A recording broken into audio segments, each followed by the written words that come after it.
Hi friends, ഇത് നമ്മുടെ ഈ വയനാട്ടിലെ ഒരു ചെറിയ മീൻപിടുത്തമാണ്. ഇവിടെയുള്ള വയനാട്ടിലൊക്കെ ആദ്യം മുതലേ താമസിച്ചുകൊണ്ടിരുന്ന ഒരു കൂട്ടം വിഭാഗക്കാരാണ് ഇവർ. ഇതുണ്ട്, ആരൽ എന്ന് പറയുന്നൊരു മീനാണ്. വയനാട്ടിൽ ഇതിന് ആരൽ എന്നാണ് പറയുന്നത്. ഇതിന് നല്ല ടേസ്റ്റാണ്. തോട്ടിലും പുഴകളിലും ഒക്കെ ഫ്രഷ് മീൻ.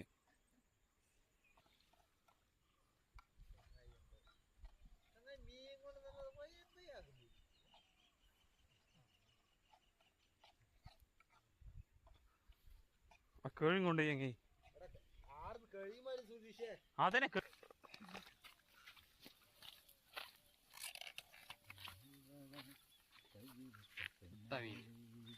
ചുട്ട ഫ്രഷ് മീൻ.